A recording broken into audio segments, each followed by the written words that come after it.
Okay. Good Okay, so morning. for those of you who are still logging in, please scan the QR code and in like, can I steal 2 minutes of your time, Tina? I'm still Sure, admitting people. Yeah. that's fine. We can wait about 2 more minutes. No Yeah. worries here.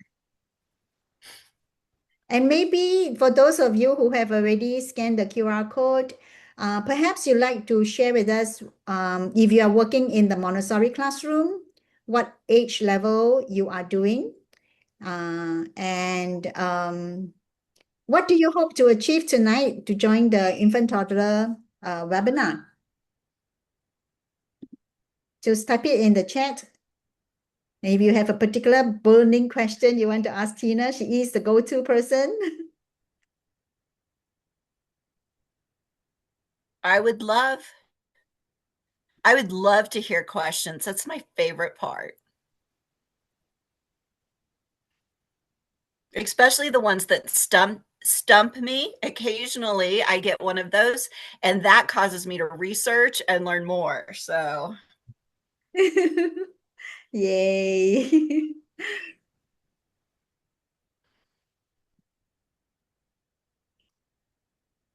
So let me go ahead and introduce Tina. Yeah, so Tina is my colleague from CGMS. She is a instructional guide for the infant toddler level, and she's also a practicum advisor and field consultant. Yeah. So I got to know her because we are going to be launching the infant toddler professional development course for CGMS, and that the launch will be in April 13.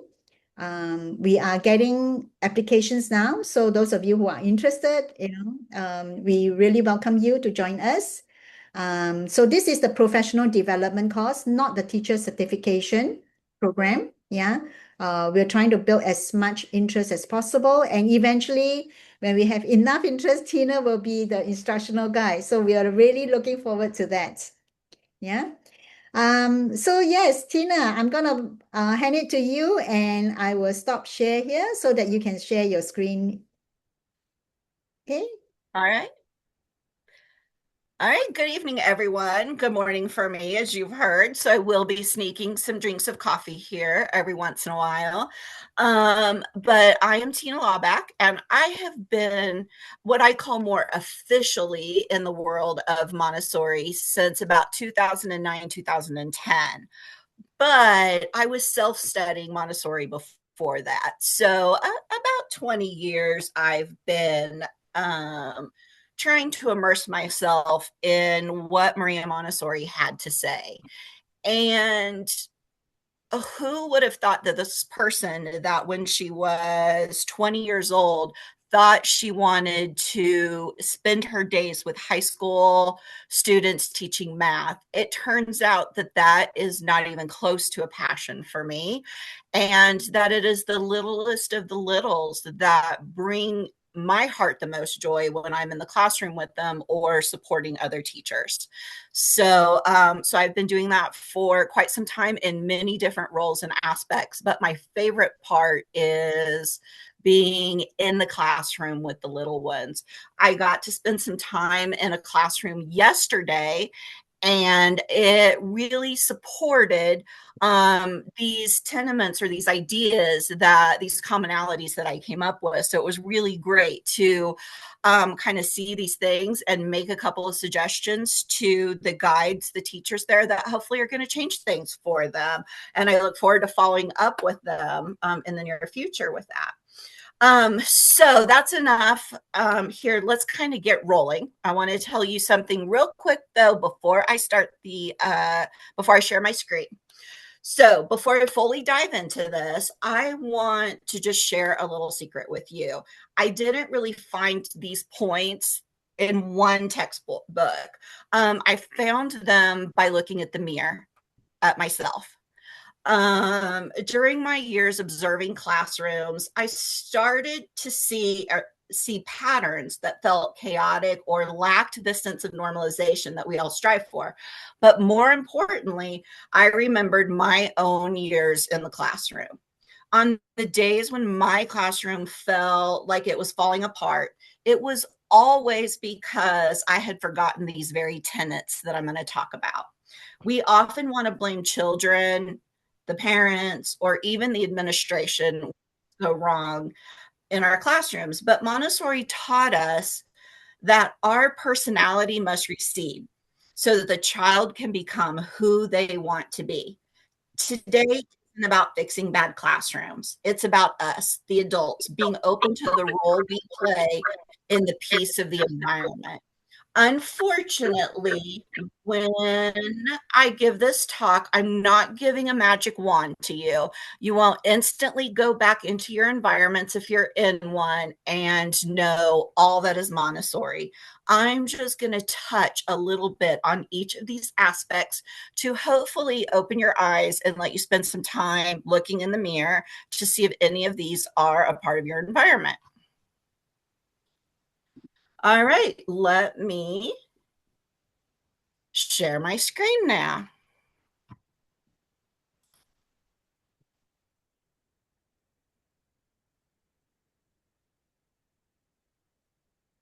Okay, hopefully everybody can see. Yep, you're good. We are good. We're just not moving forward. Okay. So of course we have to start anything where we talk about Maria Montessori's works with a quote from Maria Montessori, right? So a good teacher does not have to be free from faults and weakness. We must be taught and we must be willing to accept guidance if we wish to become effective teachers. Maria Montessori. So some things that we're going to talk about are the absence of the 4 Ps. I'm going to start out by explaining what that is here, trying to connect to the child to the materials, and not understanding the importance of the pause. All right. So I thought we would start this with a little image of a peaceful classroom with infants and toddlers, and then one that might be in a little bit of chaos. Not that just because there's a spill, there's chaos. All right, here we go. Concept 1, the absence of the 4 Ps. So what are the 4 Ps? It's going to be something that is practiced, positive, purposeful, and pauses. So these are our responsive language interactions. Are they practiced? Are they positive? Are they purposeful? And are you remembering pauses? All right, so let's talk about what practice is, from reactive to responsive. Redirection is a skill. It's not an instinct. We often react with our emotions, but we must learn to respond with our training. Just as children practice with materials, adults must role play Montessori language until it becomes our natural muscle memory. So that is such a key. We have to look in the mirror and we have to practice different phrases, different positive phrases until they become absolute muscle memory. I don't know about in Asia, but I assume like here we have to have fire drills and other types of drills. And we do those so that, especially as the teacher, it's in our muscle memory. This is the same thing. A reflective moment. So think of a time that you reacted quickly. What would your practiced responses sound like if you had 5 seconds to prepare?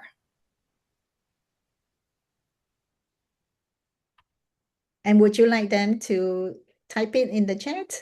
They can if they want to, or just ponder. So if you are a person who likes to share, please throw something in there. But we're going to have a whole lot of reflective moments through this where I will just pause for about 5-10 seconds, and it gives you time to either type or just think and process. Because just like children need 10 to 6 seconds to process, a lot of adults do as well. All right. So with our reflective moment, I've got a scenario here.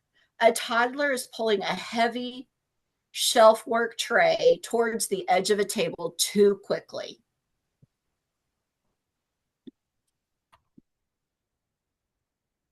So, no, stop. You're going to drop that and break it. Be careful. Why is this reactive?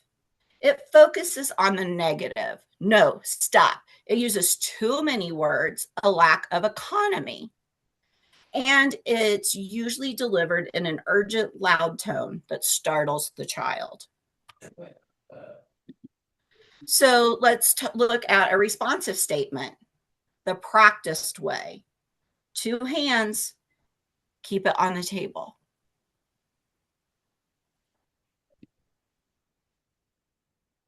That feels so much better than the other way, doesn't it? Giving responsive, non-reactive redirection, it isn't a natural talent. It is a skill that requires role-playing and repetition. One thing that it's really important for everybody to contemplate on is that we aren't born speaking Montessori. Oh, there are a few among us who it just naturally exudes from their body, and they have, since birth, they just embodied that type of being. But that's not true for everyone. So just like children practice putting on their shoes, we must practice our redirections so they become muscle memory when stress levels rise.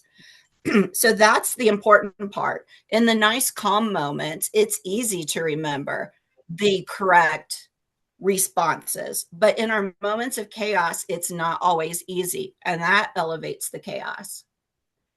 So mapping the way, tell the child what to do. Let's give them a great map, not what to stop. Instead of, don't run, try, show me walking. Your voice is the thermostat of the room. Keep it calm and pleasant, but steady and firm. Practice that. Record it. Record your voice. Find where your thermostat is and where it sounds calm and pleasant, but steady and firm. All right. If a child is splashing water, what is a positive instruction you could give them? Doesn't this look fun? I actually saw this going on in a classroom yesterday with this puddle of water. And you know what? The teachers, the staff were so phenomenal. Oh, it was wonderful. Purposeful. The economy of language. Minimize your words to maximize their impact. For an infant or a toddler, long explanations are just noise. Use the economy of language. Speak only the words necessary for the child to succeed. Can you think of an instruction using only 3 words? Feel free here if you can think of an instruction that only uses 3 words, maybe 4 words. Feel free to type it in. I'm going to give you a second, and then I'm going to give you some examples.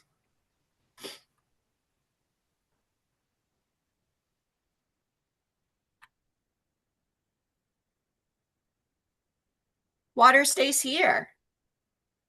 A toddler is purposefully splashing water out of the basin and onto the floor. Water in cup. A toddler is pouring water from the pitcher, but begins to pour it onto the table instead of their cup. That's right. Let's check the floor. I love that one. Water for plant. A toddler using a small watering can. but is followed by a trail of water across the floor away from the plant.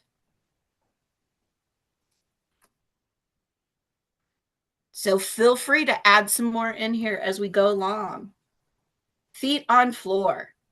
Use this when a child is climbing on a chair or a table. It is more effective than saying stop climbing, because it tells the child exactly where their body needs to be. What I always tell people who understand math, who have math-oriented brains, is it is the opposite of a math equation where a negative and a negative makes a positive. When you give a negative statement and a negative statement, it never gives a positive outcome. All right, walking feet inside. I think walking feet get so overused. You've got to have a little bag of phrases for this one, because what is one of the most common issues we have in a toddler environment? It's running. They have a human tendency built into them to run, to develop that skill, and they're in a hurry to get to the place until they're not in a hurry to go anywhere. And so knowing at least 5-6 different ways to say walking feet inside is really good. I like show me walking. Would you like to walk on your tippy toes? Would you like to march? Context. Instead of reacting to the running, this serves as a practice positive redirection that reminds them of the classroom expectation. Hands in lap.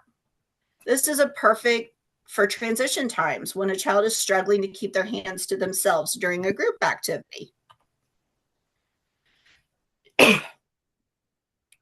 Pauses. Respecting the processing buffer.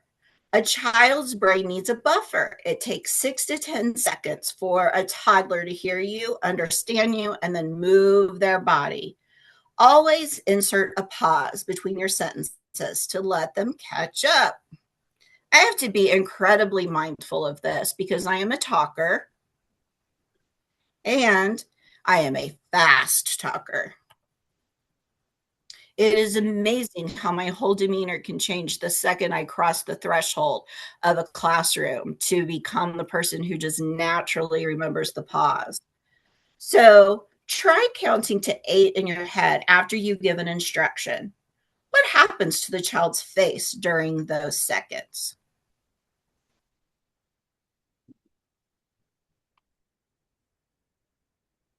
All right, concept 2. We've got to move along quickly here. Like I said, no magic wands here, just hopefully a couple aha moments of things that you can take back into your world, whatever that looks like, and give a try. So the manipulation of bodies and touching. This is Tina's pet peeve right here. So I want to give a whole talk on this one, but I'll try to cut it short. This commonality refers to moving, wiping, or picking up children without giving them information first. This is the most common reason for a lack of independence in a toddler environment. The power of information. Children should always be told before an adult touches or moves their body in any way. A block to independence. Taking a child by the hand to lead them somewhere rather than letting them go independently is a top blocker in the development of autonomy. I will often tell people when I see a classroom like this, you must assume the duck position for the next 2 weeks. You must put your hands behind your back, which I don't generally recommend doing all the time.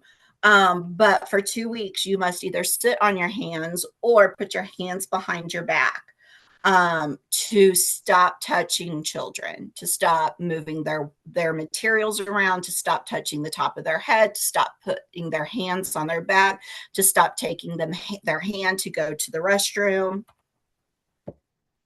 Democratic beginnings. As Maria Montessori said, the child must know what is going to happen to him, that he will not be seized suddenly, that his permission will be asked first.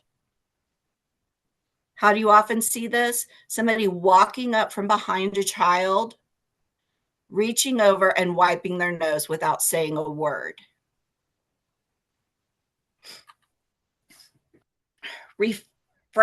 Reflective comparison. In many cultures, helping is seen as a form of love. I mean, that's the love language for so many of us, right? We need to shift that perspective to see waiting and informing as a higher form of respect. Think about it. If you're wherever you are right now, somebody just now walked up from behind you and wiped your nose or started cleaning your face, what would you do in this moment? The helping habit, reactive.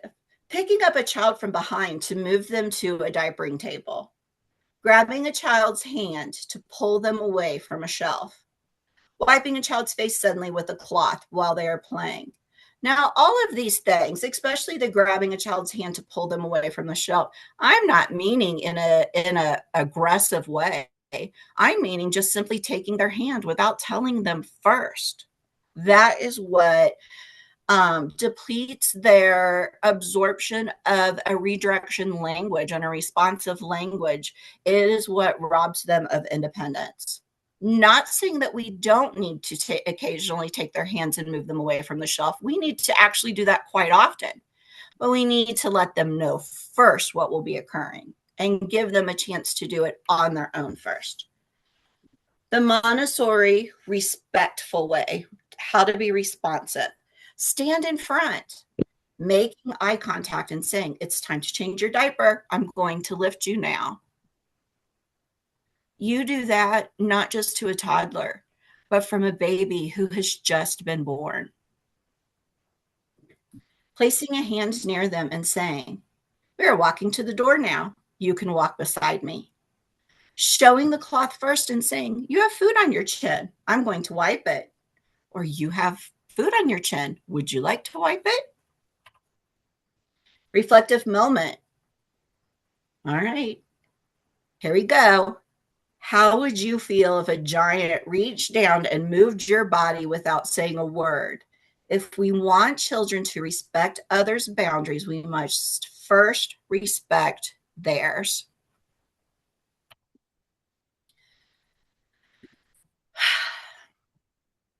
Concept 3, gonna take a drink of my coffee here.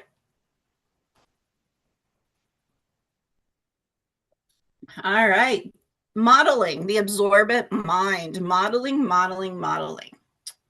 This concept refers to the pervasive mistake where adults assume they can tell a child what to do while modeling the opposite behavior. Do as I say, not as I do trap. People learn really fast.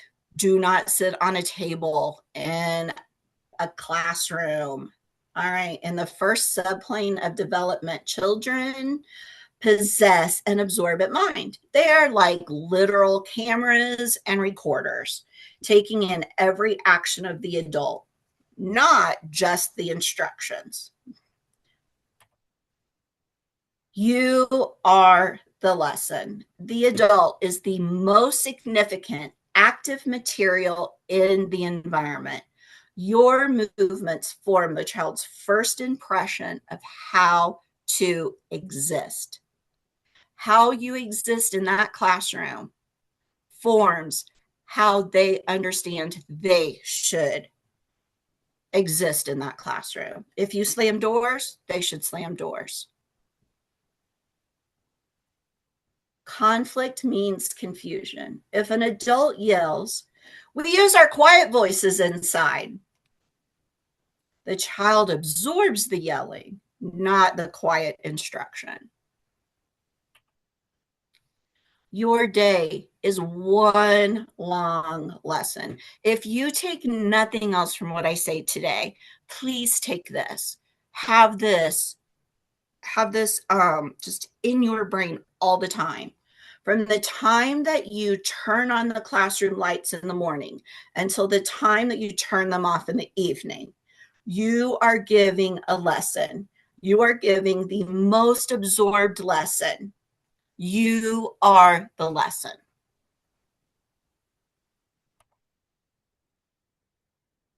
You don't have to present one lesson all day long to a child. You do, but you do not. Because you are giving a lesson. You are giving 1,500 lessons in the day just by being you. Are they great lessons or are they not so great lessons? All right, you are the primary lesson. The child first absorbs your movement, tone, self-possession before they absorb any verbal instruction. The do as I say mentality, the opposite. The adult attempts to lecture or correct a child using language while their own body language is tense, dismissive, or contradicts the lesson. How you hold an object. When presenting a fragile object permanence material, you hold it with profound care and slow movements, modeling respect of the material. You carry a tray as the children should carry a tray. You tuck a chair as a child should tuck a chair. You close a door as a child should close the door. When putting the same material away, the adult places it haphazardly, uses quick movements, or treats it roughly. The child observes how you put it away as the dominant lesson. Classroom boundaries. You walk calmly, deliberately around the mats and the tables, modeling a sense of sacred respect for the children's boundaries. Or rushing through the room when trying to prevent an incident, the adult physically rushes, perhaps even cutting between children, creating a model of speed and urgency. How do you walk between children in the classroom, between the chairs, between the mats on the floor? Which one of these do you want to be? Which column do you want to represent tomorrow in your environment? All right. So let's have another little reflective moment here. You are the thermostat for the classroom. Every movement you make, every sigh you release sets the temperature. If you want a calm environment, you must model that calm from your fingertips to your core. Concept 4, the speaking cord, auditory boundaries. This concept addresses the common habit of adults broadcasting across a room, which shatters the children's concentration and creates a climate of noise.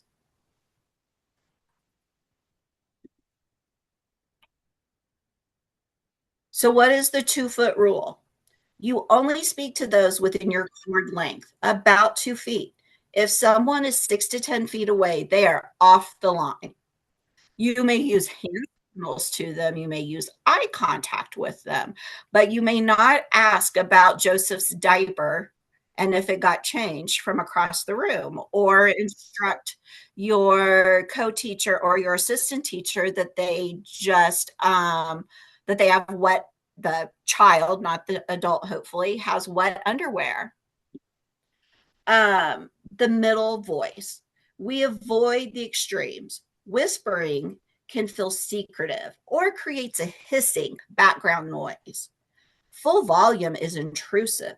We model a calm, modulated, intentional voice. So we're never whispering because we do not want to teach the hiss in our sounds, and we are never yelling. We find a nice, calm voice and we practice. We practice, practice, practice. The invisible thread. By staying close to the person you are addressing, you ensure they fully understand you without involving the rest of the room in the conversation. So, talking across the space, calling out to a child across the room, put that away. It's time to go outside. This forces every other child to stop their work to hear the noise. So, the 2-foot approach, walking over to the child, kneeling at their level, speaking directly to them. The rest of the room remains undisturbed. So, using extreme volumes, using a loud teacher voice to command attention, or whispering to a colleague, which creates an atmosphere of tension or mystery. The middle voice. I am going to pause for a second. No, it's gone. I thought I was going to sneeze. Think we're good, but if I mute real quick, it's because the sneeze is coming back. Even if you are naturally a loudspeaker, you shorten the cord to keep the volume contained. I so often hear, but I can't help it. I'm naturally a loudspeaker. Yeah, so am I. But we still cannot bring that into the classroom. We have to have, I always make sure that I tell anybody who's working in a classroom with me, if I accidentally forget and my voice elevates, because when I'm full of joy, the more joyful I am, the louder my voice gets. And I just give them permission to just close their fingers together to remind me to bring it down a little bit, and then it won't hurt my feelings and it will not be disrespectful because I have given them permission. Breaking the flow, shouting instructions to a group. The absorbent mind takes in the volume and the urgency, often missing the actual message. Protecting concentration. By only speaking within 2 feet, you treat the children's work as sacred. You don't throw your voice over their focused activity. So let's look at some guide-to-guide communication. Guiding from a distance. The lead guide calls across the room to the assistant teacher. Wait, don't help them yet. Let them try. This lecture interrupts the flow state for every child in between. What is the professional interlude? The lead guide walks across the room, places a hand lightly on the assistant's shoulder, and speaks quietly. I'm going to let this child try on their own for a moment. Why this is chaos? The children between the adults are forced to absorb a non-essential professional instruction. The tension in the adults' voices is registered by the children's absorbent minds. So by maintaining auditory boundaries with each other, the guides can model the environment that is peaceful and not an environment for adult broadcasting. When you broadcast across the room, even for a necessary instruction, you are prioritizing speed over harmony. When we respect the physical and auditory boundaries with each other, the children feel safe and trusted to do the same.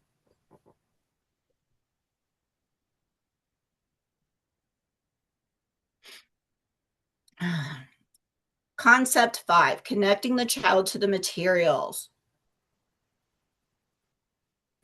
This concept replaces theme-based teaching with interest-based connection. We don't change the room for the season. We change the room for the soul of the child. And also, this concept replaces the abstract command to work with a precise, interest-based invitation grounded in your own observation of the child. The individual versus the theme. We don't put out autumn activities and hope the child will like them just because autumn is arriving on the calendar.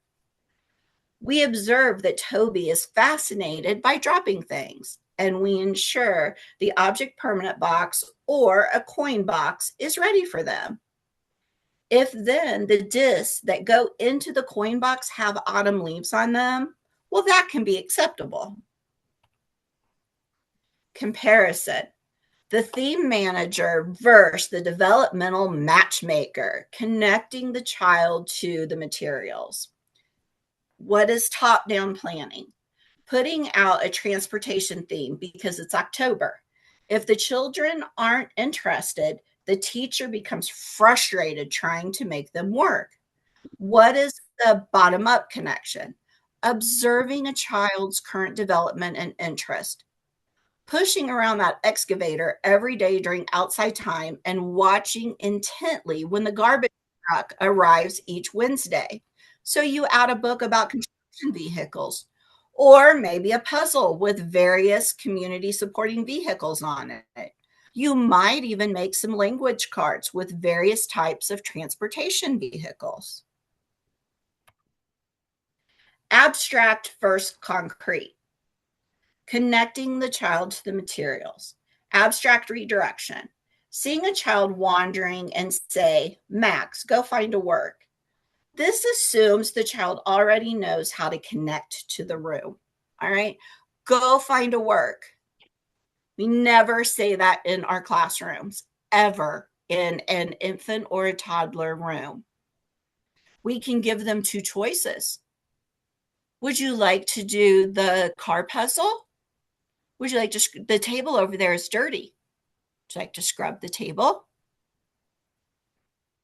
Max, I saw you pushing the chairs. This bucket is very heavy to push. Would you like to scrub the floor? Or you could simply say, Max, I'll show you how to carry a chair. Generic versus responsive, connecting the child to the materials. All right, so here's the generic environment.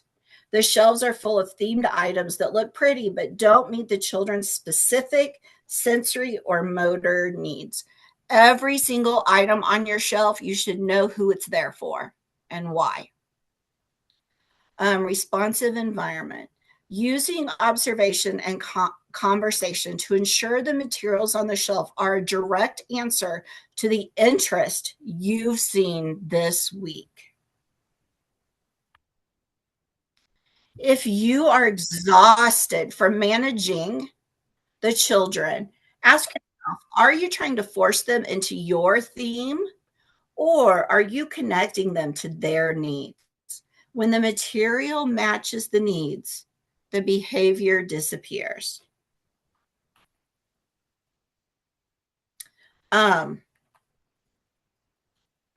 So I made that comment. I want to circle back to it really quick. I made the comment that we don't ever say, go find a work.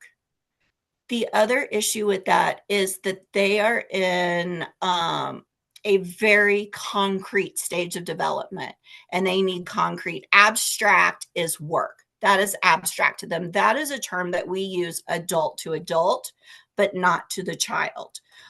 So we are always, every single material in the classroom has a name. Every adult in the classroom knows the name of that material and what it's called.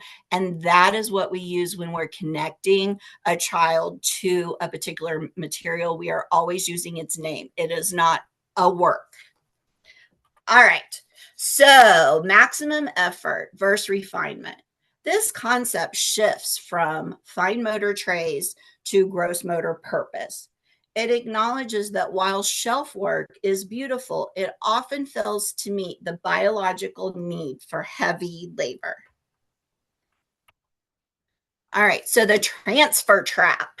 Many teachers treat transferring, like moving beans from one bowl to another, as the primary practical life in a toddler classroom. This is actually refinement work, which is more suited for the second subplane, the 2.5 to 6-year-old classroom.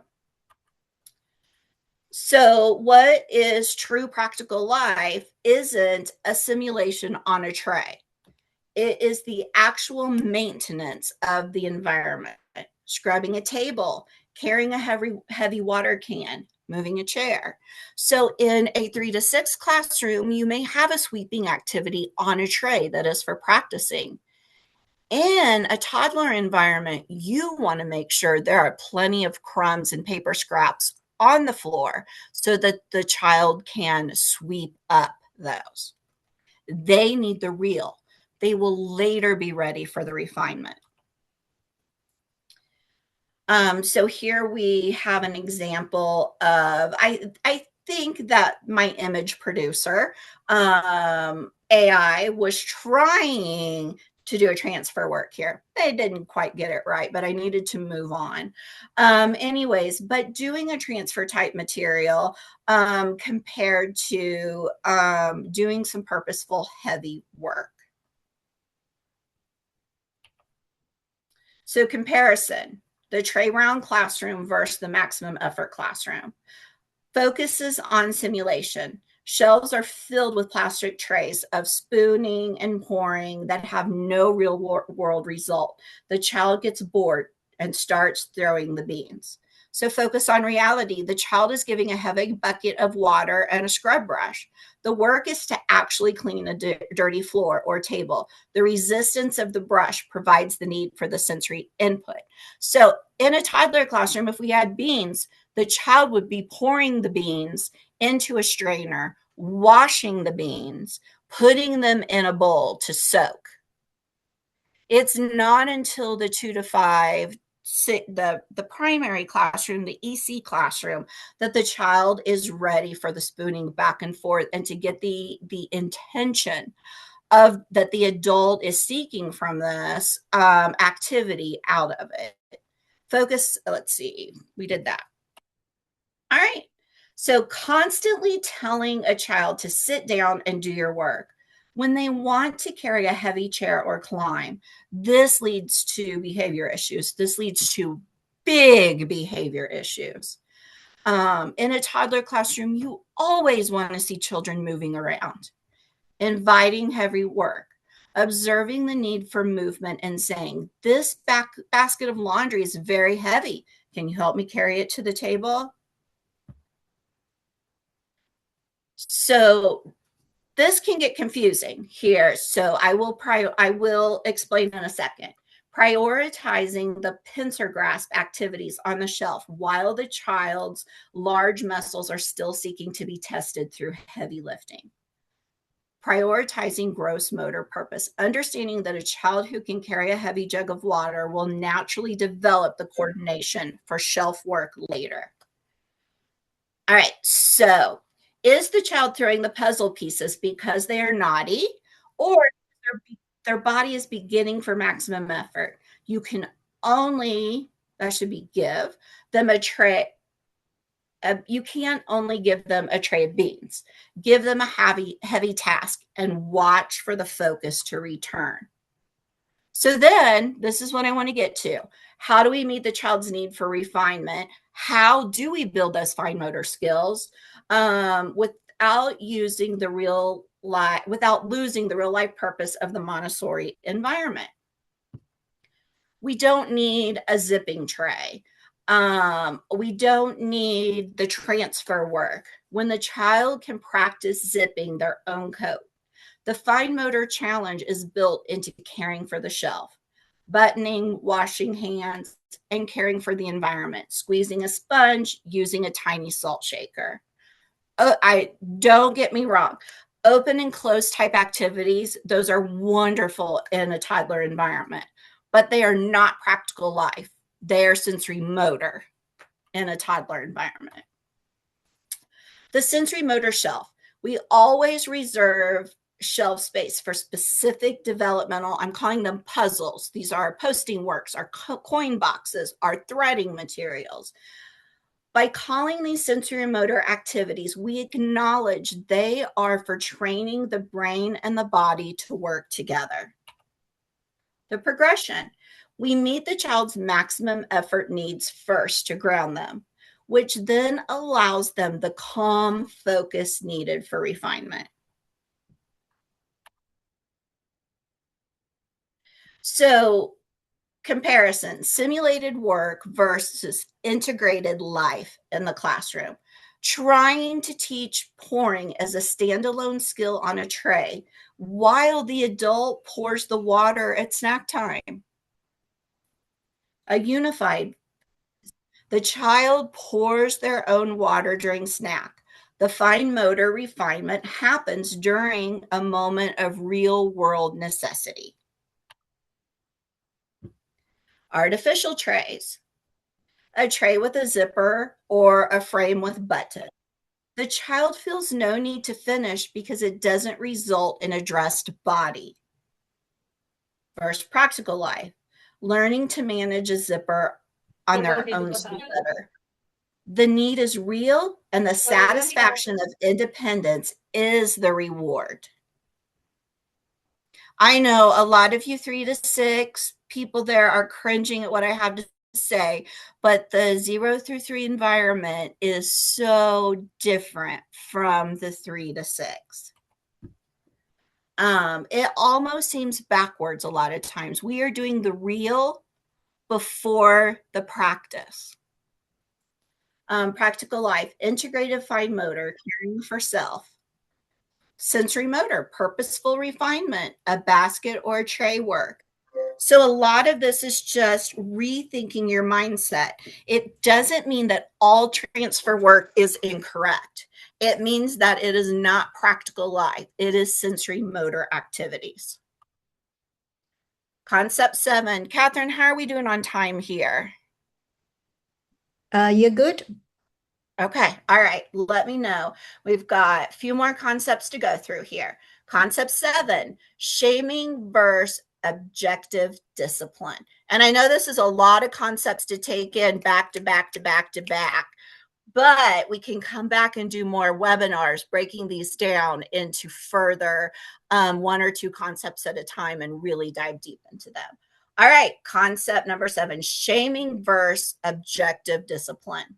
This concept exposes how traditional management techniques often rely on manipulation and shame, which can damage the child's burgeoning sense of self. All right, so the sneaky shame. This isn't always yelling. It's often the polite, manipulative statement that makes the child feel isolated or judged by the group. And this is for everybody. This is how we want to take this into our life and use this with everybody. This is not just for infants and toddlers. This is for 3 to 6, 6 to 9, 9 to 12. All right. Statements like, look at how nicely Toby is sitting. Why can't you? Use social comparisons to shame the child into compliance. Focus on the action, not the actor. In Montessori, we describe the physical reality. The water is on the floor rather than the moral failure. You were being messy. All right, so the manipulative shamer versus the objective guide. So the manipulative adult. We are all waiting for Sarah to join us. This puts the weight of the group's frustration onto one toddler, causing them to shut down. Direct invitation. Walking to the child, kneeling down and saying, it is time for circle. I will walk with you to the mat.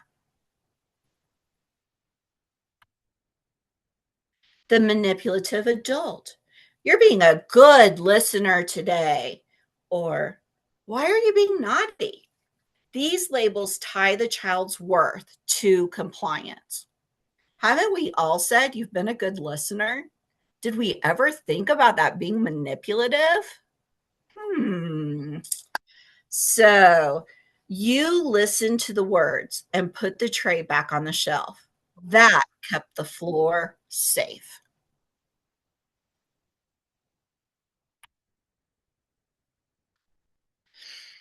Using body language or pitying looks to make a child feel small when they make a mistake or a spill. Giving the look, right?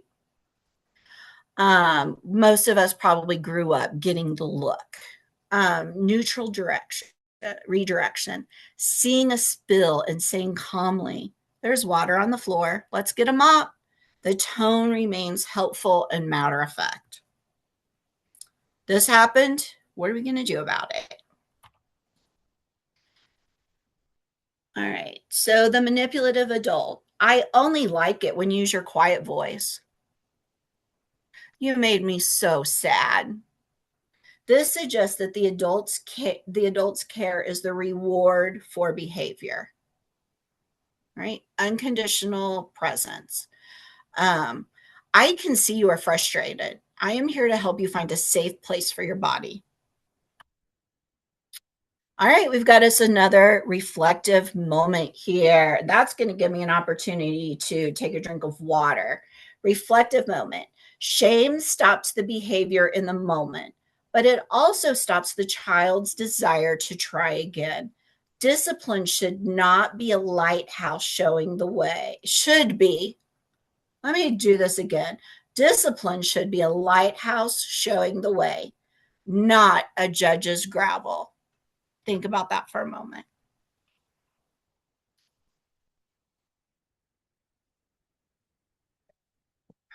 Okay. Concept 8, misbehavior versus developmental need. You want to have some fun. Let's do a talk on human tendencies and how relevant these are in our environments. 0 through 6 environments. If you can't understand and name and identify in the children the human tendencies, if you've just focused on the sensitive periods and not the human tendencies, you are missing out on so much understanding of the child. So this concept moves the teacher from a place of frustration to a place of scientific observation. It reframes annoying behaviors as vital milestones of the sensitive periods and human tendencies and developmental domains. It's almost like when you have that feeling that you need to sneeze, like I did a little bit ago. It's like in you, it's a drive. You can't always stop it. You got to sneeze. A child has this drive to climb on that shelf. It's there. It doesn't mean that it's safe, but sometimes they can't control it.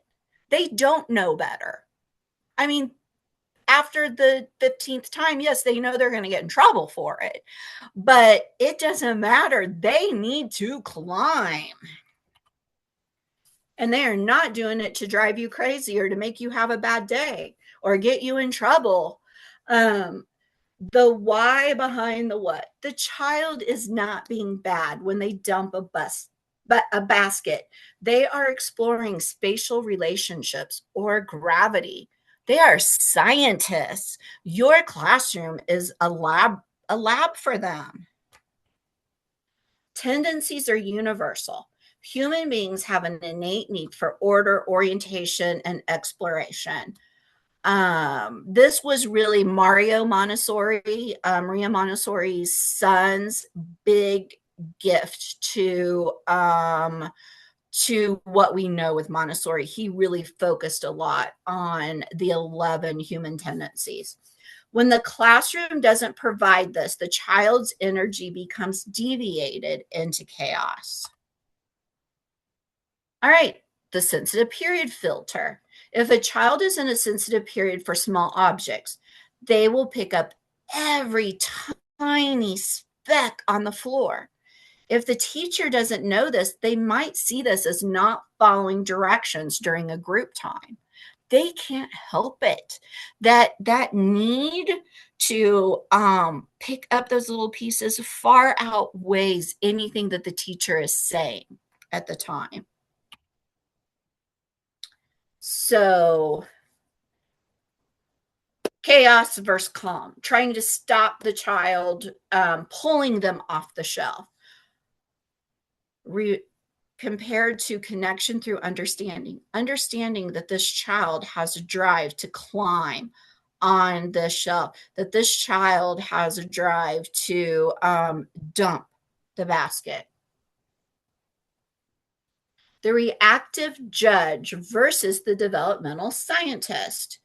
So who is the reactive judge that brings about this chaotic classroom? Labeling the child. Toby is a biter. Sarah is destructive. This sets the behavior as a personality trait. So we all know that we don't tell, I'm going to say the S word. We don't tell a child that they're stupid, right? That's been ingrained in us. We know that because that hurts their self-confidence and they become what we say they are. But We do say Toby is a biter, right? Have you ever thought about that being the same? That then locks in Toby as the biter. The developmental scientist, calm. Toby's mouth is looking for sensory input. Or Sarah is exploring how things fall and break. All right, let's go back to our reactive judge. Stopping the energy, seeing a child climbing on a table and yelling, "Get down, we don't climb." This ignores the physical need for gross motor challenge. So, what's the developmental scientist, the calm classroom? What does that redirection look like? Your legs need to climb. Let's go to the stairs or the climber. You honor the tendency while changing the location. Comparison. The reactive judge versus the developmental scientist. We've got more. What's our reactive judge doing?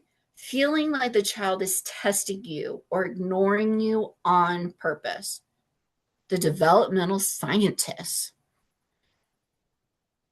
they're realizing the child's sensitive period for an activity is so strong, they literally cannot hear you. So what are generic fixes for this? Using timeouts for every behavior, or, I mean, I know you guys aren't using timeouts, but are you using a thinking chair? Are you using a peace table as a timeout table, really? All right, so timeouts for every behavior, which solves nothing and teaches the child they are bad. The developmental scientist, the calm one. If every child is dumping baskets, the scientist asks, do I have enough maximum effort work available today? How can I meet this need? What kind of dumping can I make? That is such a great question. I saw pop up on the chat on what kind of maximum efforts do you suggest for a non-Montessori classroom. We can come back to that. I've got a lot of good ideas. Reflective moment. If you knew a child was throwing because their brain was literally rewiring itself to understand distance and velocity, would you still be angry? How does your heart change when bad behavior becomes a human tendency?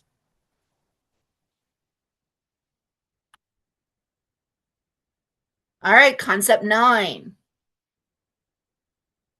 You're not going to like concept 10. I'm just warning you ahead of time. All right. Concept 9, the power of the observation time. Observe, observe, observe. This is the detective work of the Montessori guide, the observation. Without observation, we are merely guessing at solutions. In many busy classrooms, teachers are so focused on the now, the biting, the crying, the throwing, that they miss the arc of the behavior that started 10 minutes prior. Okay, I'm going to use 10 minutes as my marker here. It can be 10 minutes, it can be 30 minutes. This is a whole huge big conversation that we can have, but I am using 10 minutes as my marker. All right. So on our chaos side, we reacted and we responded without the pause and the thinking. All right. So calm, the 10-minute rewound detective work. One thing that those of us that are observers for a living, like those of us that do FC visits, I do coaching, which means I record classrooms and watch them. We are able to see what happens before the behavior because we're not with another child. And I have really come to find out, which the next point we'll talk about that more, but something always happens to cause a behavior. You have to rewind in your memory quickly. What happened a minute ago? What happened 2 minutes ago? What happened 5 minutes ago? What happened 10 minutes ago? A child may be having a temper tantrum right now just simply from something small because 10 minutes ago, an adult in the classroom touched their body without permission. There's always a reason for a behavior. This concept shifts the adult from a responder to crisis to a pattern finder. It teaches that behavior is not a random event. It is a conclusion to a story that began long before the outburst. The 10-minute rewind. Most blowups in a toddler rooms have roots that go back as much as 10 minutes, occasionally more. Was the room too loud? Was a transition handled poorly? Did a peer take a material? The 1-minute trigger. This is the immediate spark, being told no or losing a toy. But it only causes the fire because the fuel was laid in the 10 minutes prior. Does that make sense? The tantrum isn't always about that no. It might be from 6 no's back to back. So instant to instant connectivity. By looking at multiple days of data, you will find a themed need through observation. If a child always bites at around 10:45 a.m., it might not be a behavior issue. It might be that their blood sugar has dropped. They might be having hunger issues. Comparison, the reactive responder versus the timeline detective. So the active responder focuses on the climax, only noting that the child when they start screaming. The adult treats the scream as an isolated, unprovoked event. So when we are a timeline detective, we focus on the plot, reviewing the last 10 minutes. Oh, I remember. I see he tried to engage with 3 different materials and was told no each time. He is frustrated by a lack of choice. All right, so we've got the reactive responder here, emotional reaction, feeling frustrated that a child is suddenly being difficult. The adult stress adds to the classroom's high energy. Clinical curiosity. I love curiosity questions when thinking about toddlers. Asking, what changed in the environment 5 minutes ago? The adult remains calm because they're trying to solve a puzzle. Guesswork solutions. Trying a different redirection every time, which confuses the child and fails to address the root cause. All right, so we want data-driven adjustments. Notice the pattern. He always wanders right before lunch. And so providing a high-effort task at that specific time anchors him. All right, so we're thinking ahead. We know every day this child is going to wander around and kind of annoy other children or graze the works right before lunch. We know to get that child, and they're going to be our helper. Reactive moments. If you only watch the last 30 seconds of a movie, you will never understand why the character is crying. Why do we expect to understand a child's behavior without watching the full 10-minute scene? Concept 10. This is the one that I said you guys wouldn't like because nobody ever likes this. All right. When a classroom feels chaotic or dysfunctional, we must look at the adults in the environment long before we blame the child. All right, I softened it a little, but I'm still verbally going to give you the kick here. I call it the 95-5 rule of accountability. All right, it's always the adult. This is what people don't want to hear. It's always the adult. It doesn't mean it's always the teacher. It's not always the guide. There is always an adult behind the problem, at least 95% of the time. All right. So let's talk about that. The adult mirror.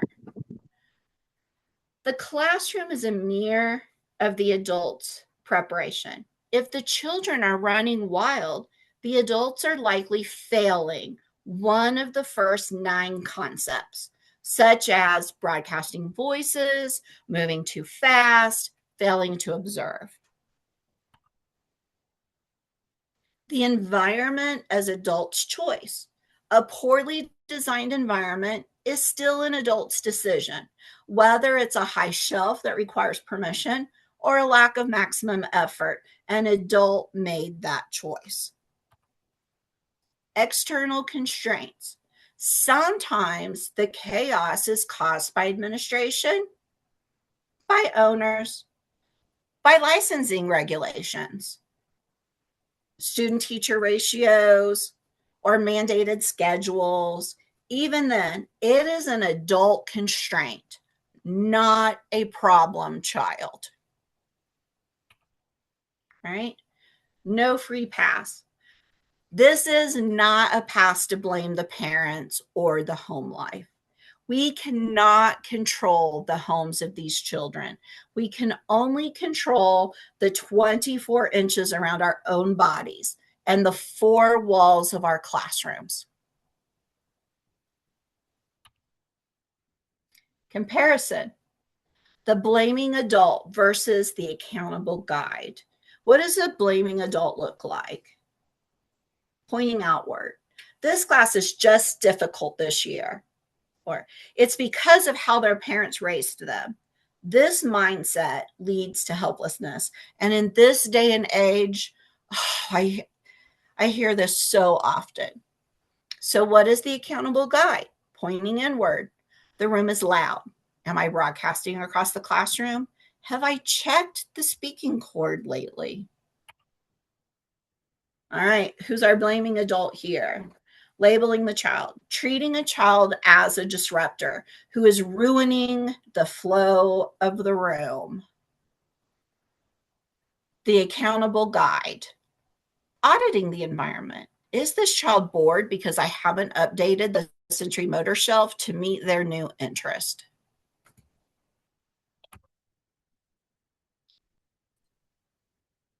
The blaming adult, accepting defeat. Blaming licensing or the boss as a reason to give up on Montessori principles. The accountable guide. Creative advocacy. Licensing says we must follow the schedule. So how can I make the transitions within that schedule slower and more peaceful?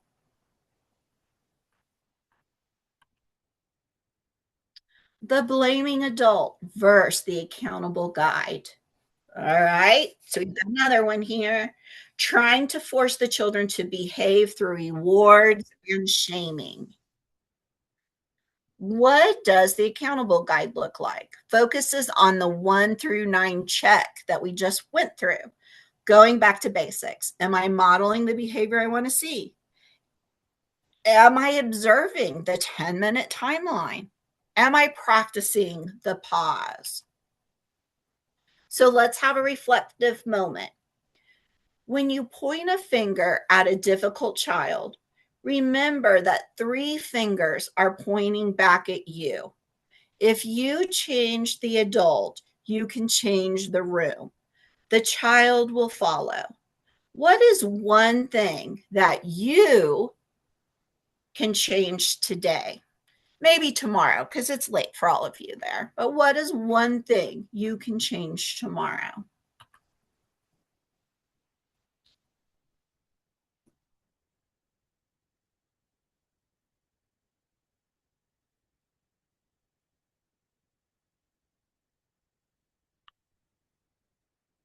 Our final reflecting moment.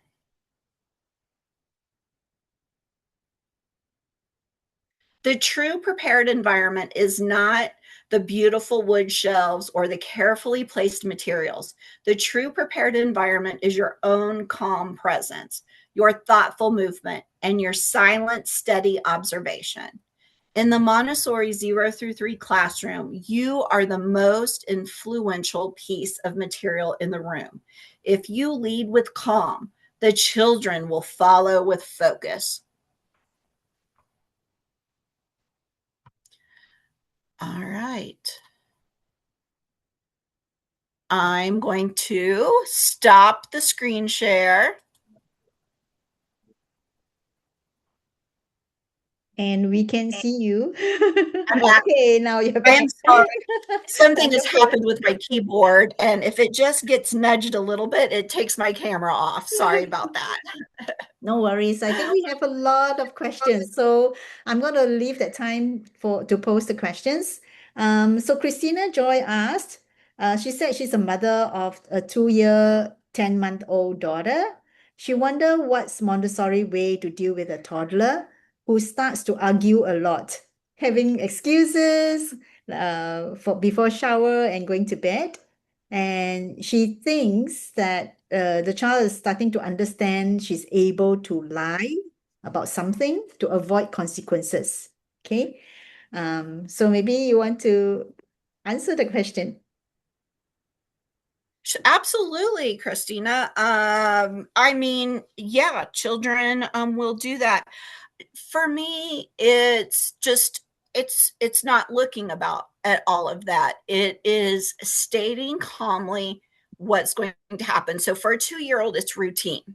So it's making sure that if they're bathing, say every night, they are going up for bath every night, that it is a ritual, that you go into it with the same lead up. So you establish that routine. That is the most important.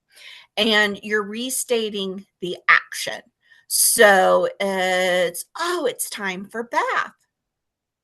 Do you want to take your duck in the bathtub or your doll in the bathtub?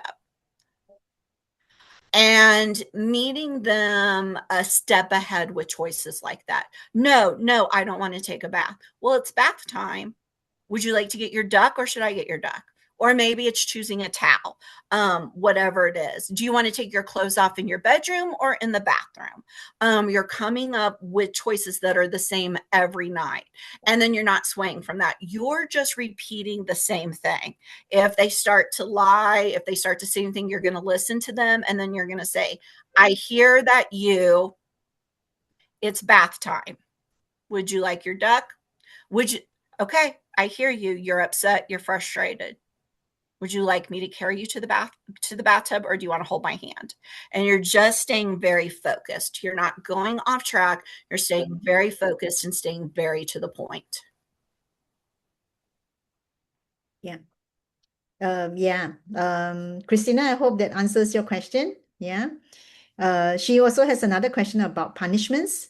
When and at what age is punishment appropriate for children? This looks like we have to do another webinar on that. Yeah. Never. Never is punishment really that effective. There are natural consequences to everything that happens.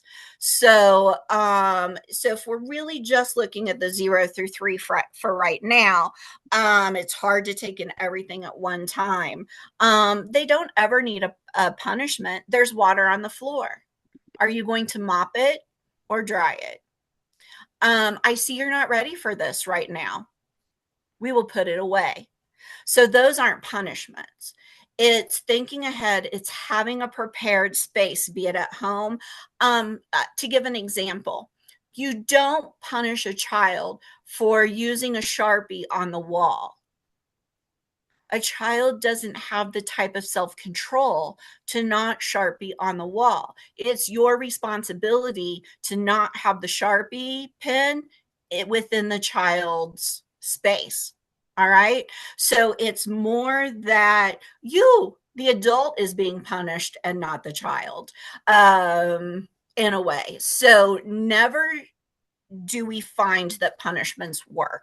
We find that connection, redirection, and limit holding is a better way to go. Sorry. Yeah, I used a term that's common here in the United States. I thought about that as I went, that it's a permanent marker, a marker that does not come off easily. Yeah. Okay. Next question. Judy, it comes from Judy. She has many 3-year-olds who like to throw materials on the ground and poke the plants with tools, not cleaning up after the materials. Yeah.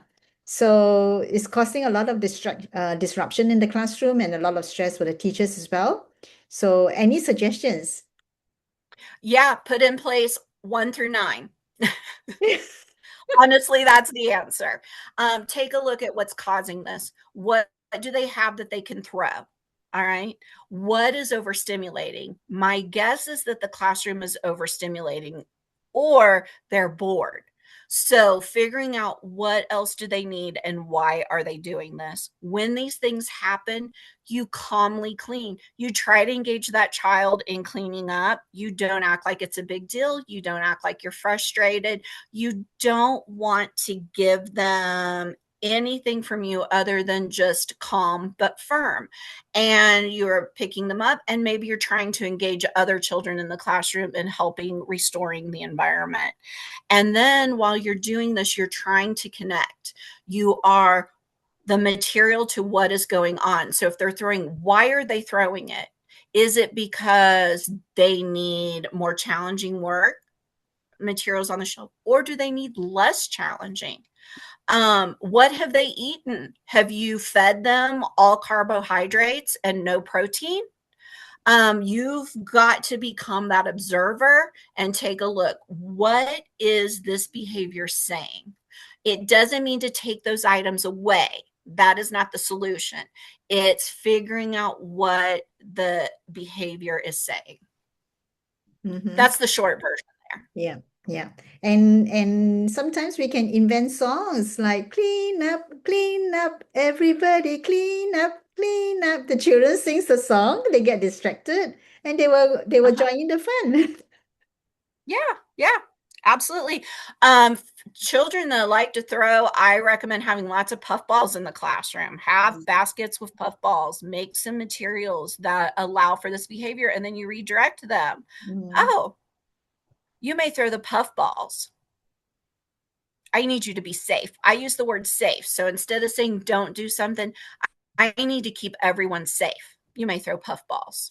Yeah. Okay. Clara has been observing some classrooms, and she said that she sees teachers giving lessons like in the 3 to 6 classroom. She's asking, is it necessary? What should it look like ideally? So a toddler environment is giving lessons that look like a 3 to 6 classroom. Is that the question?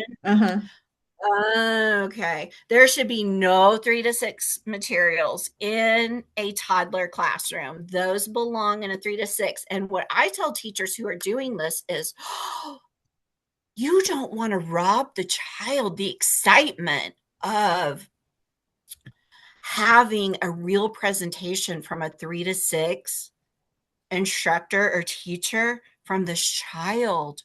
That is for the 3 to 6 environment, and we want to use that as their excitement, their invitation into the next classroom.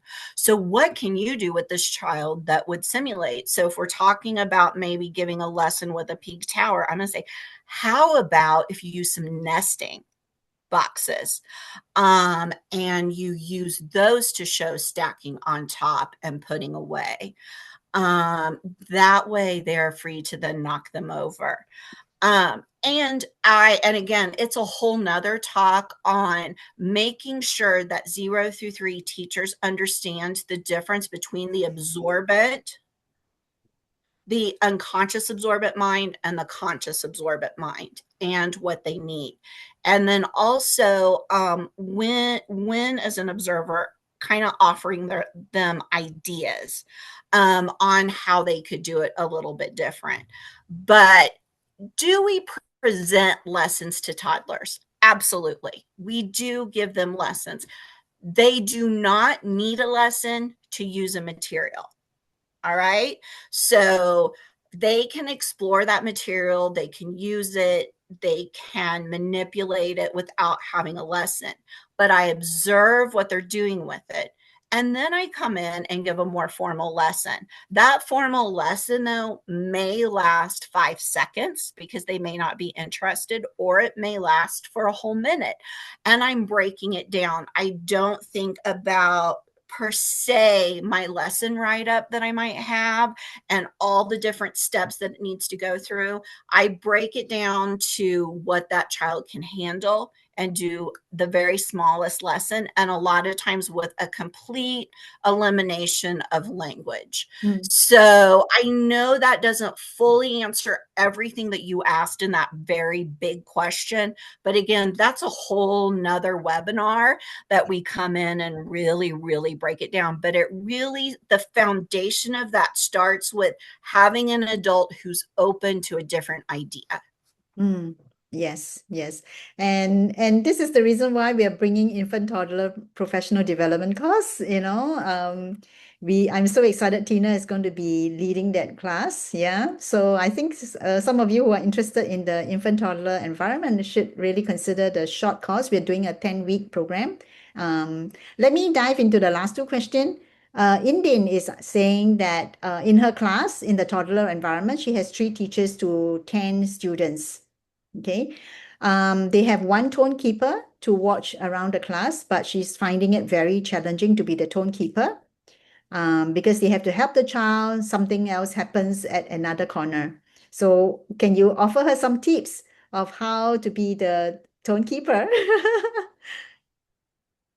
So the 9 that we just talked about. So Yes. it's taking those 9 things that we just looked at, making sure as the tone keeper that you are embodying all 9 of these.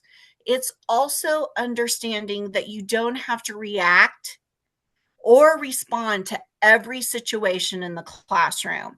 So, as the tone keeper, you need to be aware of every situation, but you need to constantly be thinking, is this destructive? Is this dangerous?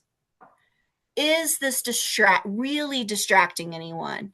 If it doesn't meet that criteria, then you maybe don't need to react to it right now. And you just are dealing with the things that are that as you're working on yourself and you are correcting all of these other things. Because if you take these 10 things, the 9 before, and you really look at those, it's really going to solve a lot of the problems. I will tell you, when I go in and I help support a classroom and I get them through these things that they're doing, the classroom is boring. You actually have a lot of time to just watch. And I actually remember so many times just sitting down and being like, I'm kind of bored. My class is way too independent. They really don't need me here. And that is the goal. And if you understand the absorbent mind and these items, throw in a little bit more knowledge of positive discipline or positive guidance with it, you will soon be bored. And as the tone keeper, your job will be the easiest in the room. Yeah, yeah. Okay, so thank you for that, Tina. The last question from Weedy. She's saying that the teachers in the classroom do a role play. One act as the devil, the other one as an angel. What's your take? No. I'm not even going to try to be correct. Like, I'm not even going to try to be like, well, no, no. First of all, that is way too abstract for this age group. Yeah. It might be a cultural thing for you guys. And I mean, that's a cultural thing here. What am I talking about? absolutely we might do this. But no, there's no angel and devil that we're trying to present, and there's no good cop, bad cop in the classroom. Of course, there's different personalities, and one teacher's more nurturing than the other teacher, and one teacher might be a little firmer than the other. But no, there's not this type of situation. So what I'm saying is just no, we don't threaten a child. And this is, I want to throw it back on you. Does threatening work for you? Yeah. So we shouldn't be doing it with a child. I often tell people, if you wouldn't do it to a loved one, we're not going to do it to a child. So if you wouldn't walk up behind, if you're there in the building with Miss Catherine and her nose is running, you wouldn't walk up behind her and wipe her nose. So you also wouldn't do this angel and devil kind of thing. I would like to see this in action, though. That would be kind of fun. Not for the children. I just want to see it in real life and then figure out how to break it down and teach you a different way of doing it. But really finding economy of language, which I obviously don't have today, but reducing down the amount of language and just giving short, positive but firm phrases is a much better way to create a normalized environment than through threatening. Threatening is not a way. Threatening brings about sneaky behaviors, not changed behaviors. Yes, absolutely, absolutely. I keep thinking about the absorbent state of mind, and this is a time really the children need us to show them how to do the correct thing. So if we play the devil, we are showing them to do the incorrect thing, right? And they are not at that stage of development to be able to say that's the correct way. They just take in everything that we are doing in front of them. Yeah. Absolutely. Yeah. Like I said early on, we are modeling what to do, not what not to do, even if we're doing it in a game. Mm-hmm. I know there's been a couple questions about maximum effort Yes. activities. I'll address that one really quick, or as quick as I can. So ideally, even if you don't have a Montessori classroom, children like real activities. So trying to bring in some of those activities as much as you can is really important.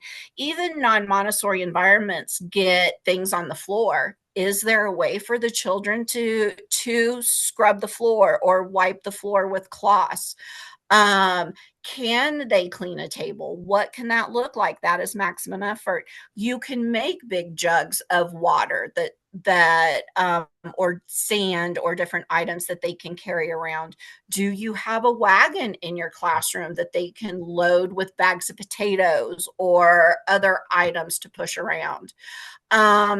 Even in a Montessori classroom, I will a lot of times do have a couple of backpacks that have some heavy items in them. And if I see that they're really needing some maximum effort, I'll say, oh, would you like to put on one of the backpacks? Show me where there's a backpack. And they can wear that around. I might even have that as a activity where they're loading up a backpack with different items and then they can carry it around. So helping with laundry. If you don't have laundry, some big boxes they can carry around. Items like that, like if I need a ream of paper, I will have a child go with me and they'll carry that heavy ream of paper with me. There is no end to the amount of ideas that I can give you on maximum effort.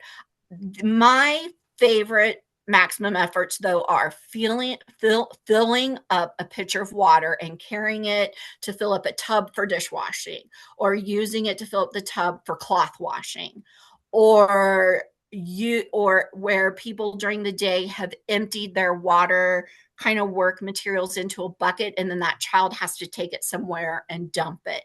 So it's really thinking. It's if you move your tables for snack or lunchtime, having the children help you. One on one side, one on the other side, carrying a table, teaching them correctly how to move a chair. Those are a lot of our maximum effort activities. Setting out the cots during the day. Those when they're going to rest, if that's a situation at your school, those are all maximum effort activities that they can do. There's other things you can do, like tying a resistance band to a doorknob and they can pull on it. You can have a pulley system where they're raising a bucket filled with things up. Is another idea. So be it Montessori or not Montessori, you can integrate so many of these materials. My favorite, though, maximum effort activity, and the one I see the least in classrooms, is cloth washing. Set up an old style cloth washing instead of washing a baby doll, instead of washing a dinosaur. Do cloth scrubbing in your classroom. It is a phenomenal maximum effort material, and I see it so underutilized in classrooms. Mm. And it looks like we should be doing more webinars and sharing ideas of what lessons go into the infant toddler, because likewise, I'm also seeing many infant toddler classrooms using 3 to 6 materials. Right. So that is the reason why they really should be attending an infant toddler program, which is so different from the 3 to 6 classroom. And I'm glad you brought up that, that's for the 3 to 6 classroom, is not not for the 0 to 3. There's a reason why Maria Montessori designed so many of those didactic materials for the 3-year-old. She did not design them for the young children. I don't know if this is true or not. I was told that even the mini versions, the five pink tower, the 5 brown stairs, Yes. they were not designed originally for toddlers. They were for elder care. Now, I have not been able to back up this information, but they were never designed. The Montessori materials, as Catherine knows, and would explain, those are a base 10 material. The toddlers are not ready to even start exploring that concept yet. They need to build and knock down. And I also believe that a lot of we need to remember that a lot of the manufacturers or the suppliers, they are making these materials, but they are not trained. They're just selling materials because they want to make a profit. So when we buy materials, sometimes you're just buying a whole package because they recommend like a 88-piece material, package, and we don't know any better. We just buy the whole thing and then we realize that, hey, we're not spending the money wisely. It does not meet the needs of the 0 to 3, right? Yeah. Absolutely. Yeah. They're there to make money and they're going to make anything that they think they can con you into buying. And so it is important, even if you haven't gone to a training yet, to study Montessori if you're in it and get a little bit of understanding about the age group that you're working with. But the 10-week course is a really great way to do that. I am currently wrapping up a 10-week course now. I think we're in week 8 or 9 on that 10-week course. And all the concepts that we've talked today are all things that are interwoven into that 10-week course, where you will get just a little bit more information on that. And then once you absorb that information and you start applying it into the classroom, hopefully that gets you excited that you want to do a credential course, because it all builds on top of it. The more you know, the more you want to know and understand. Yeah. I've just typed in my email address for those who want to know more about the infant toddler course that's coming up. I don't want to hold everybody up. I actually originally had intention to talk a little bit about it, but Tina's content was so rich. I just felt like we want to listen to her. And those of you who want to know more about infant toddler program, please reach out to me, cching@cgms.edu. Okay. Or you can also go to our website at cgms.edu. Check out under the heading of Asia programs. And that's where we will be launching the program. We are now taking applications for the infant toddler class which will start, ideally, if we get a cohort together, will be on the 13th of April. Okay, so a really good time to be thinking about it. Yeah, I'm going to quickly share my screen because there's some things I want to take care of, the administration. Okay, and yeah, so this is the information that we have here. All right. I want to Okay, so I want to mention that so we are always doing webinars. So Tina is the first one who is going to be doing the infant toddler. The next one we have coming up is elementary. So for those of you who are interested, please go to our website under events. So go to the heading of events and you will see the next Asia webinar coming up. This is for elementary level, and Priya is also a dear friend. I had the privilege of, partnering her in some ways. She was doing the elementary class while I was doing the early childhood at residency in 2023. And we have been in touch for a long time, and I'm now very happy to have her on the Asia team to be leading the elementary as well. So those of you who are interested, please check us out on the events.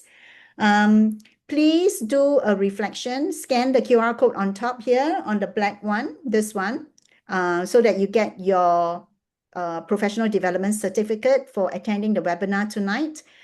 Some of you did come in later, does not matter. I will have the replay, okay? So we welcome you to watch the replay, and then you complete the reflection form to get your professional development certificate, okay? Obviously, we'd like you to join us again, and please follow us on either one of these social media platforms. You don't have to follow everyone. If you prefer to use Instagram or Facebook, just scan that or take a screenshot. Yeah. And if you don't manage to get it now, it's okay. You can do it later on during the replay. It will still be up there. Okay, and just the website. So I'm going to type it out here again. And if you have some burning questions about our programs and you want to stay on, I'm happy to do that. I will stay on and just answer any questions you may have. Okay, so many of you who asked about our courses, I have sent you an email one way or another. All right. So I hope that's helpful. And yeah, let me stop the share on the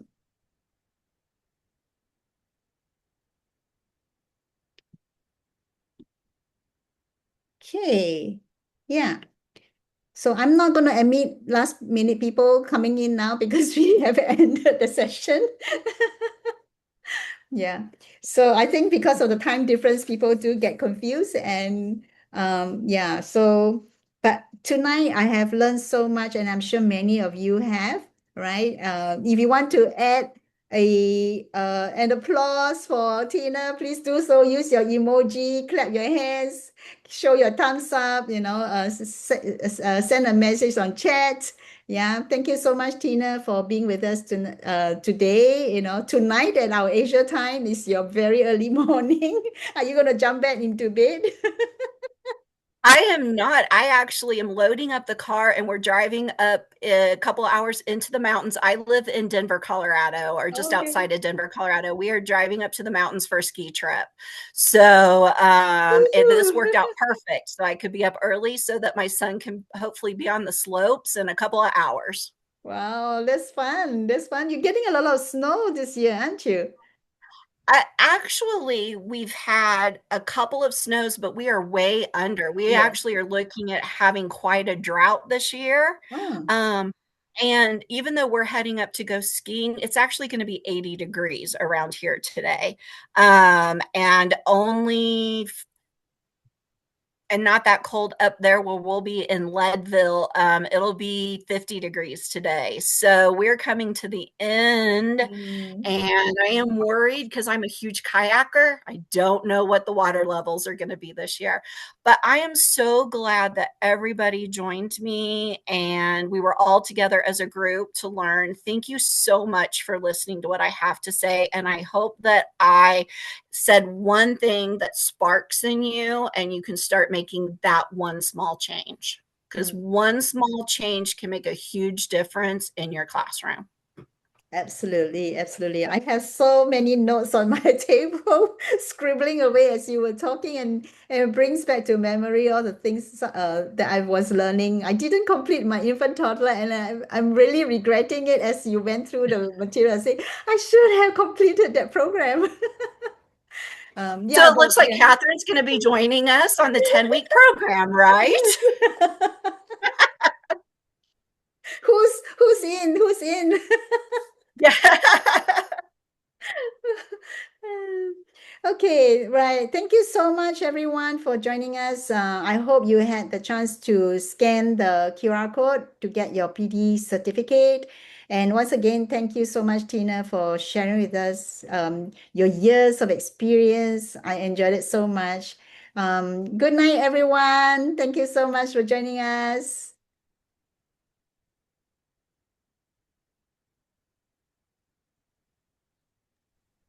Thank you. Good night. Good Bye. night. Morning to her. Just morning. Sorry. Thank you, Catherine. Thank Thank you, you very much, Hans. and good night. Yeah, That good was very night. good, very informative. Yes, Thank you. yes. Thank you I very wish the much. teachers came in. Hi, Vandalina. Good to see you. Okay, so looks like we have most people out. Yeah, she's here. Don't worry. I'm She here. listening. Hi, Hans. She's listening. It's so Yeah. amazing. I have to say, it's really amazing. Yes, yes, it is. That's why I sent you that message to say, tell your teachers to come in. Yeah, yeah, and I think some of the teachers also try to log in, but a bit late. Yeah, yeah. So yeah. But anyway, I'm ready. Can we see the recording again? I think you also Yes, sent it yes, out, right? I will have the replay. Yeah. Once the Yeah, replay is and up, we'll let you know. thank you, Tina, for clarifying your peaceful morning for us. I believe it's just only like about 7, 8 there, right? AM there, right?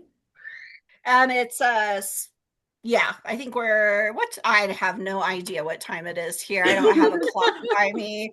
So it is 6:44 in the morning right You must now. be an early riser, right? Yes, You yes. did that for us. Not ideally, but yes, my life starts around here pretty early. So, but today was exceptionally early. Yeah. Okay. Oh, exceptional. Okay. Thank you for that. So do we expect It's you my to be pleasure.